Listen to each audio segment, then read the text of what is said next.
The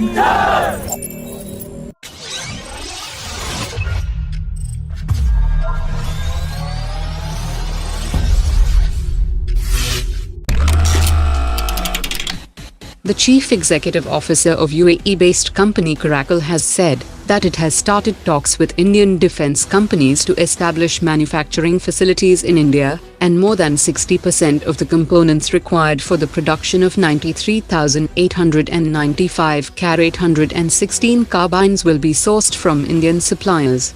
The company did not disclose the names of its Indian partners, but said that it is willing to transfer technology and move production to India. However, the Defence Acquisition Council still has to make the decision, and the Indian Army has said that the larger order for 3.5 lakh carbines can be processed under the Make in India initiative, but the fast-track procurement of 93,895 carbines should move ahead due to the urgent nature of requirement.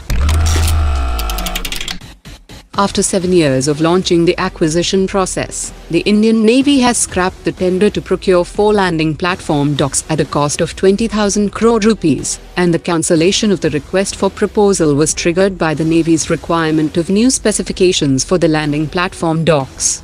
This development comes after the Controller and Auditor General had slammed the Navy last month for its failure to conclude the contract even after deciding on the acquisition in 2010. Officials have said that the qualitative requirement has undergone a lot of changes, and the Navy is now planning to start a fresh bidding process for the acquisition.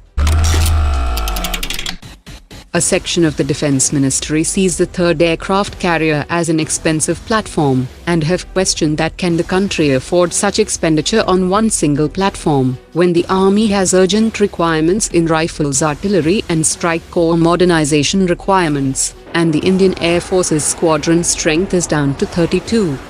This view is also reinforced by India's bad experience in acquiring aircraft carrier from Russia, as its original price rose from $974 million to $2.35 billion, and together with 45 MiG-29K aircraft and additional modifications it had led to the expenditure of $6 billion.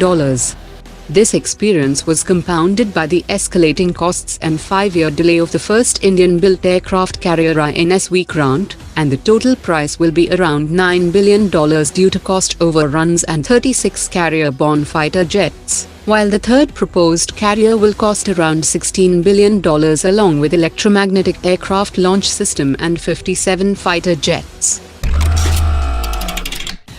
As the Indian Army is looking to strengthen troops in high-altitude areas at the LAC, the Vice Chief of the Indian Army has called for reducing the import of extreme cold weather clothing as well as mountaineering equipment from foreign countries. He also said that India is still importing cold weather equipment, mainly due to the lack of viable indigenous solutions, and a collaborative effort is needed to fulfill the vision of self-reliance.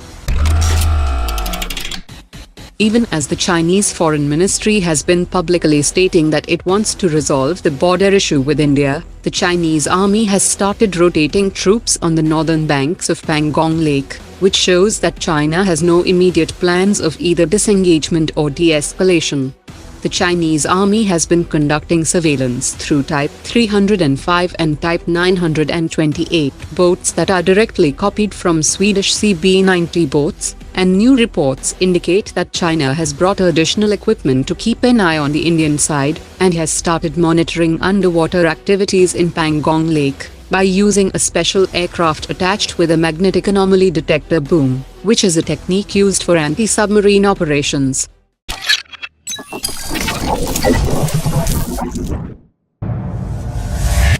Omar dropped it.